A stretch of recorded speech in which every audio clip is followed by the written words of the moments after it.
이재만 실장님과 함께 2월 지금 이제 9일입니다만 네. 2월 남은 기간 사실 뭐 이렇게 설 연휴 빼고 하면 많지도 않은 것 같아요. 그렇죠. 거래 수가 네. 좀 적습니다. 그래서 이럴 때는 또 워낙 변수들 혹은 이제 이 공백기들이 있으니까 이럴 때 또 어떻게 하는 게 좋을지 이재만 실장님과 함께 이야기 나누도록 하겠습니다. 어서 오십시오, 실장님. 어서 오세요. 안녕하세요. 네, 반갑습니다. 네, 반갑습니다. 아유. 실장님 중심을 잡아주세요.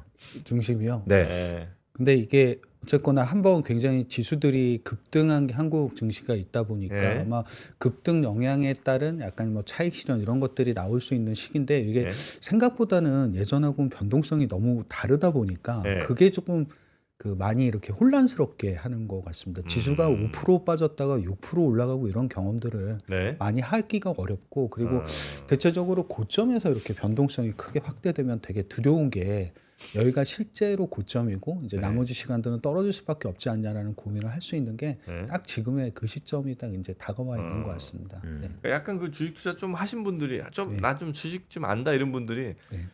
원래 시장에서 맨 마지막 고점쯤에서 위아래를 많이 튄다는 거예요. 그래서 네. 이제는 아니 뭐 그분 표현이면 끝났다 이제 할 거 다 끝났다 이런 분들도 계시더라고요. 그래서 아직 아닌 것 같은 느낌이 저는 이제 있는데. 근데 굉장히 그 두려움이 크실 수밖에 없다고 생각하고 예. 그게 경험적으로도 분명히 맞는 측면들도 있습니다. 근데 이제 약간 지금의 흔히 얘기하는 모든 자산 가격들의 조정, 변동성 확대가 우리가 생각하는 그런 뭐 시스템적인 위기, 그래서 네. 흔히 얘기하는 지수를 굉장히 폭락시키고 이럴 거냐에 대한 고민인데 예. 근데 이거는 뭐 제가 다른 어려운 얘기보다는 가끔 실제로 금융 시스템에 대한 위기가 발생을 하게 되면 주가가 가장 많이 빠지는 건 뭐 반도체라든가 이런 쪽들이 아니고 네. 금융주들입니다. 은행주들. 그러니까 직관적으로 아. 생각하시는 것처럼 은행주들이 많이 빠지면 네. 그때 금융위기 또는 금융 시스템에 대한 위기가 발생을 하죠. 근데 네.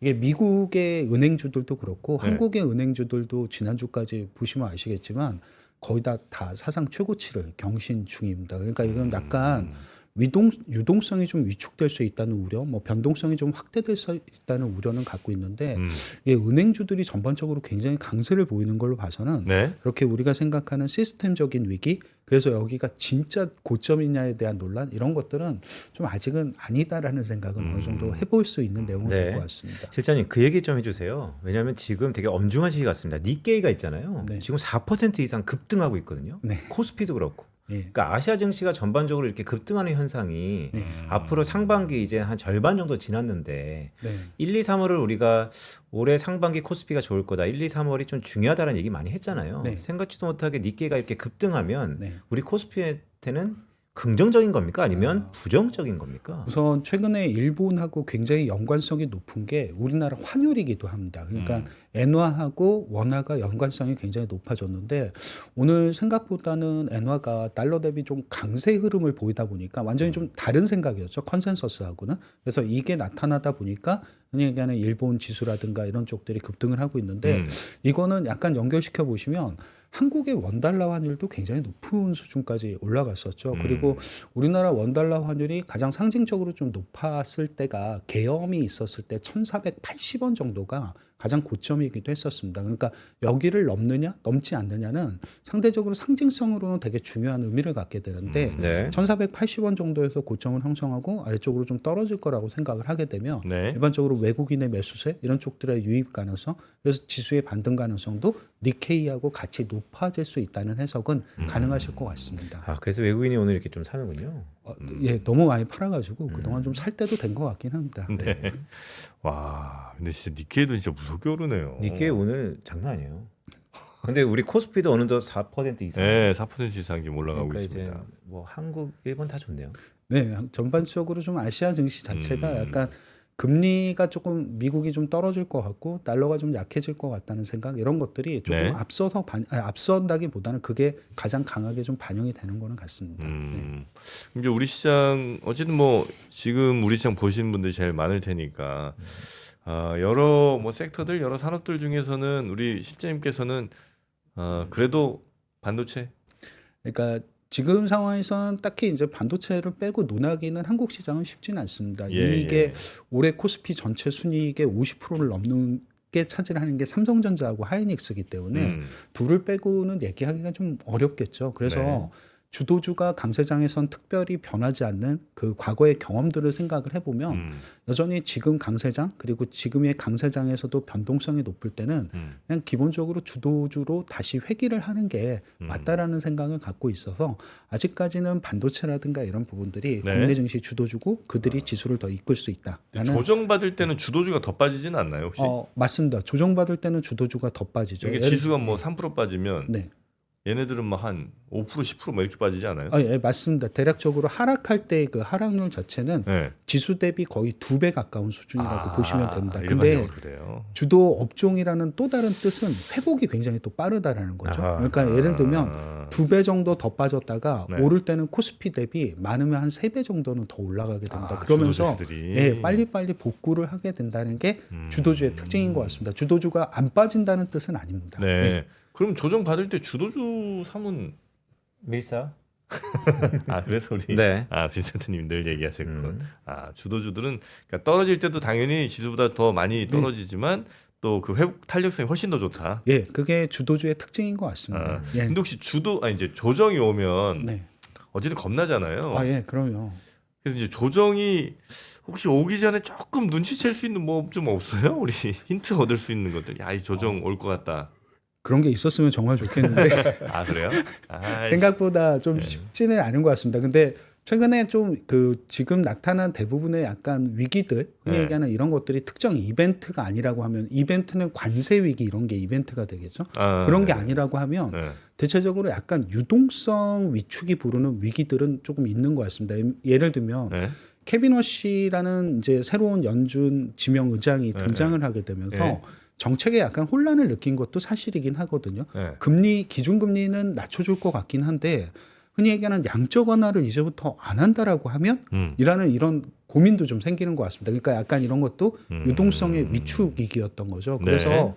약간 뭐 지수보다 조금 빨리 움직이는 게 금리 정도라는 생각. 그러니까 금리가 너무 이제 위로 올라간다는 게 무조건 금리가 안 좋다는 게 아니라 네. 어느 정도 임계점을 넘어서 올라가게 되면 상당히 사람들이 좀 금리에 대해서는 불안을 느끼고 그게 유동성의 흡수, 유동성의 위축 이런 생각을 많이 하게 되는 것 같습니다. 그럼 이제 장이 좀 빠지는군요. 네, 그건 조정을 좀 받는군요. 조정을 좀 받는 것 같습니다. 예. 이게 그럼 조정인지 하락인지 눈치챌 지표는 혹시 없어요? 근데 이거는 그림을 하나 잠깐 그림이 보여드리면 뭐 있습니까? 네. 이게 왜냐하면 강세장에서 발생할 수 있는 조정의 폭이 어느 정도가 될 수 있느냐를 먼저 좀 생각을 해두실 필요는 있으실 것 네. 같습니다. 그러니까 코스피 같은 경우는 기본적으로 강세장에서 조정이 발생을 할 때 직전 고점 대비 최소한 8% 그리고 많으면 한 10% 정도 내외의 조정을 받게 됩니다. 대략적으로 5,370포인트가 코스피 고점이었다라고 하게 되면 네. 8% 정도를 대입하시면 한 4,930포인트, 10% 정도를 대입하시게 되면 한 4,820포인트 정도 내게 되게 됩니다. 그러니까 이 정도 조정은 그냥 강세장에서도 충분히 나타날 수 있는 가격 조정 정도로 생각을 하실 수 있는 내용은 될 것 같습니다. 물론 이걸 밖으로 좀 벗어나게 되면 약간 이제 좀 실질적으로 지수가 이제 하락세를 타거나 이럴 수 있다는 우려를 갖게 되는데 이 정도 안쪽의 조정, 그러니까 최근에 보였던 조정은 지수가 직전 고점 대비 대략 한 5에서 6% 정도 빠지는 정도의 조정이었거든요. 그러니까 이 정도는 그냥 강세장에서도 충분히 발생할 수 있는 조정 정도다라고 생각을 하시는 게 한편으로 좀 측정할 수 있는 데이터가 되는 것 같습니다. 조정인지 하락인지 뭐 그걸 알 수는 없는 거고 일단 몇 퍼센트 이상 빠지면 이제는 하락이라고 그냥 우리가 빨리 대응을 해야 되는 거군요. 네, 그렇게 보시는 게 조금 더 직관적이고 정량적인 데이터가 되지 않을까 보고 있습니다.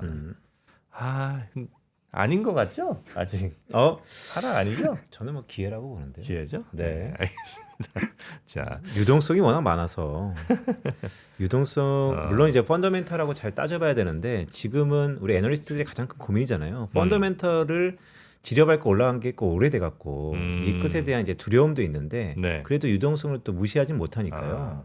유동성이나 뭐 여러 지금 여건들은 여전히 증시에 더 우호적이에요. 아직은 조금 그렇게 보시는 게 맞으실 것 같습니다. 왜냐하면 기본적으로 한국 자체도 아직 유동성의 위축이라든가 이런 부분들을 생각하기는 좀 어렵겠죠. 금리는 기준금리가 좀 동결은 된다 하더라도 재정 지출이라든가 이런 부분들을 갖고 있고 다른 국가들도 약간 금리의 변화에 대해서는 어느 정도 인하를 좀 동결할 가능성 쪽으로 가는구는 있습니다만 정부의 재정 지출을 늘리는 건 전 세계적인 약간 트렌드라고 보시면 될 것 같아요. 그래서 유동성이 크게 아직까지는 위축될 수 있다는 시그널, 위기 이런 것들은 좀 아닌 거라는 생각을 갖고는 있습니다. 아, 유동성 뭐 크게 걱정 안 하기로 하고 네. 그러면 우리 저 실장님 오시면 제가 꼭 여쭤보고 싶었던 게 예. 금이랑 비트코인이 예.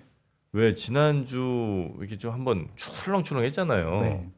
그거는 혹시 뭐 때문이라고 보세요? 전 제가 뭐 비트코인은 펀더멘탈이라든가 이런 것들을 볼 수 있는 데이터나 이런 건 많지 않기 때문에 예. 가장 그때 연관성이 높은 혹시 얘기하는 그런 변수가 있을까를 보시게 되면 네. 2025년부터 시작이 됐었죠. 비트코인의 가격 추이는 트럼프 대통령의 지지율과 굉장히 연관성이 높기는 합니다. 이게 아무래도 트럼프 대통령이 갖고 있는 그 가상화폐 시장에 대한 생각이 시장에 많이 반영이 되고 가격에 많이 반영된 요인인데 네. 최근에 트럼프 대통령 지지율이 굉장히 최저 수준까지 취임 이후에 가장 낮은 수준까지 떨어지게 되면서 비트코인이 아마 이런 것들에 대한 영향도 어느 정도 받았다라고 생각을 가지고는 있습니다. 물론 이거는 트럼프 대통령 그럼 지지율이 좀 반등을 해야 어느 네. 정도 좀 정상화되고 가격이 안정될 수 있다는 것을 반증을 하게 됩니다. 네. 근데 이제 금, 은, 뭐 이렇게 구리, 약간 팔라듐 이런 약간 우리가 생각하는 산업용 금속들은 앞서 말씀을 좀 해주셨는데 최근에 증거금 인상 이슈가 좀 있었습니다. 아, 세무시장에서. 네네네. 근데 거래의 변동성이 확대되게 되면서 증거금을 좀 인상했는데 그 영향으로 투자 심리가 훨씬 더 위축이 됐다라고 보시는 게 맞으실 것 같습니다.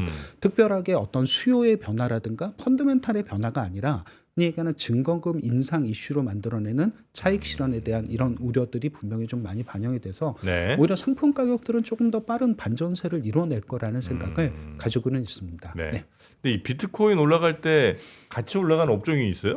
비트코인이 올라갈 때 같이 올라가는 업종이 대표적으로 이게 그러니까 트럼프 대통령 취임 이후에 나타나는 현상이니까 비슷하게 보시게 되면 예. 나스닥입니다. 나스닥 그리고 반도체 이런 쪽들이 굉장히 연관성이 높기는 아, 비트코인 상승이랑 같이. 네, 그렇죠. 네. 이건 아마 최근에 움직였던 대부분 업종들이 아시는 것처럼 대부분 반도체라든가 얘기하는 IT 쪽이었기 때문에 예. 조금 지금 현상을 보고 나타내는 또 다른 통계적인 데이터가 되는 것 같습니다. 네. 네. 그러니까 이건 인과관계는 아니고 그냥 상관관계만 있다는 거죠. 그렇죠. 상관관계죠. 아무래도 예. 인과관계까지는 따지기가 좀 쉽지는 않을 것 같고요. 예, 예. 지금 당장은 가격 간의 상관관계인 것 같습니다. 네. 아, 그래서 그 비트코인 올라갈, 그러니까 비트코인 당연히 떨어질 때는 역시 마찬가지로 그 친구들이 또 떨어지고. 예, 맞습니다. 그거는. 예. 네. 그럼 지금 대충 맞는 것 같긴 하네요, 진짜 이렇게 따져보니까. 그렇죠. 그러니까 결국 유동성의 근간 아래서 말씀하셨던 것처럼 예. 꼭 뭐 인과관계는 아니더라도 상관성이라고 그래야 될까요? 네. 상관관계가 상당히 높다라고 할 수 있겠는데 네. 금리 얘기 좀 해주세요. 오늘 시간이 많이 지나긴 했지만 금리가 최근에 좀 반등하다가 예. 약간 또 방향성 없이 또 지지부진한가 또 싶기도 하고 네. 금리에 따라서 전략이 좀 다르잖아요. 아무래도 금리가 이제 시장에 미치는 영향이 워낙에 좀 크다 보니까 네. 나타나는 현상인 것 같습니다. 근데 기준금리는 아직 연준 의장이 새롭게 지명은 했지만 그 의장이 한번 FOMC 회의를 해본 적은 없습니다. 그래서 이거를 좀 결과를 보시긴 하셔야 되는데, 네. 근데 그 케빈 워시라는 연준 의장 네. 새로 지명된 의장이 앨런 그린스펀 예전에 아시는 1990년대부터 그린스펀, 2006년까지 했던 그린스펀 의장의 정책을 굉장히 많이 수용하고 따라갈 거다라는 얘기를 이제 하게 됩니다. 아마 네, 네, 이런 네. 부분들이 영향을 받게 되는데 그러면 너무 데이터 디펜던트 이런 쪽보다는 조금 전반적으로 기준금리 자체는 흔히 얘기하는 앞으로도 꾸준하게 인하 가능성이 되게 높다라고 보실 수 있는 내용은 될 것 같습니다. 물론 시중금리야 경기 상황을 반영을 하겠습니다만 전체적인 기준금리는 연준을 중심으로 하게 되면 기조적으로 좀 인하될 가능성이 높은 거죠. 근데 이거를 예전에는 한국이 비슷하게 따라갔었는데 지금 한국이 정책이 다르죠. 그러니까 아까 부동산 억제 뭐 이런 것들이 있으니까 네. 한국은 금리 인하가 좀 기준금리 인하가 쉽진 않을 것 같고 네네. 연준은 장기적으로 보게 되면 꾸준한 금리 인하 기조를 유지할 거다라는 생각 정도로 정리를 하시면 될 것 같습니다. 그래서 경제 논리가 맞다면 그러면 또 워낙 강세해야 되는데. 그렇죠. 예, 네. 맞다. 논리가 네. 맞다면. 예. 예전에 진짜 그 그린스펀 아저씨가 저는 그냥 그때는 연방은행 뭐 이렇게 이제 기사 뉴스 기사 보면 맞습니다. 예, 네, 연방은행 뭐 연방은행에 하여튼 그린스펀 이 아저씨는 무조건 그냥 원래 이 아저씨가 평생 그냥 나는 네. 의장인 줄 알았어요. 아 너무 오래 해서 네, 그리고 저는 이게 뭐 90년, 80년대 그랬나요? 86년부터 한 그죠? 걸로 알고 있습니다. 그러니까 제가 뭔가 뉴스 기사를 볼 때부터 항상 그 양반이 네. 늘 의장이라 네. 아, 이 사람 그냥 원래 직업 자체가 연준 의장인 줄 알았어요. 저도 나중에 똑같았 이제 습니다. 누구한테 누구로 바뀌었더라? 그 버냉키 버냉키인가? 예, 예. 의장으로 그 바뀌었습니다. 크리스퍼는 예. 버냉키한테 헬리콥터 머니를 이어줬죠. 아, 그랬죠, 그랬죠. 네. 예, 하여튼 뭐 기억이 얼핏 납니다, 그린스펀. 자, 여튼 오늘 우리 실장님과 함께 뭐 또 우리 주식에 관한 이야기, 또 네. 금리까지 같이 좀 여쭤봤는데, 아 근데 이거 하나 여쭤봐야 돼요. 예, 마지막으로. 왜냐하면 오랜 시장에 계셨으니까 네네네. 지난주하고 이번 주하고 시작은 다른데 예. 느낌이 좀 다릅니까? 어떠세요? 솔직히 느낌이라는 거는 매번 항상 네. 올 때마다 좋을 거라고 생각하고 오는데 예. 그 느낌에 이반되는 경우가 되게 많습니다. 근데 딱 하나 그냥 지수가 급등락을 한 다음에 한 주 정도 가장 강하게 주가를 또는 지수를 이끌었던 업종이 있을 겁니다. 그러니까 예를 들면 이번 주가 반등주라고 하게 되면 반등을 가장 강하게 이끈 업종이 그냥 좀 짧게는 한 3개월 정도는 가장 수익률이 높은 업종이기도 아하. 합니다. 그냥 좀 그게 지금 당장은 반도체, 원전 이렇게 보이시긴 하겠습니다만 한 주 정도 조금 시간을 두시고 가장 많이 지수를 이끈 업종이 누구냐가 결국 한 3개월 정도는 그 업종이 대부분 다 주도 업종을 하게 됩니다. 경험상. 네. 약간 이런 것들을 좀 활용해 보실 수 있는 주간도 될 거라는 생각은 가지고는 있습니다. 네. 설 전에 혹시 펀드 매니저들 막 팝니까? 그렇지는 그렇진 않습니다. 않아요? 예. 네. 펀드 매니저의 직업은 주식을 사는 거지 파는 게 직업은 아닙니다. 아 그러네요. 예. 네. 그러니까 아. 이게 설 전에 물론 차익 실현 좀 이런 것들이 있을 수 있겠죠. 네. 그러나 설 전에 그래서 꼭 물량이 나와서 출회돼서 이런 거는 아닌 것 아, 같습니다. 그래요? 예. 알겠습니다. 아주 설 전이라 좀 약간 불안한 마음이 없지 않아 있어갖고 혹시나 해서 여쭤봤습니다. 네. 자, 오늘도 함께해 주신 이재만 실장님 대단히 감사하고요. 다음 주에 또 뵙겠습니다. 고맙습니다. 감사합니다. 고맙습니다. 감사합니다.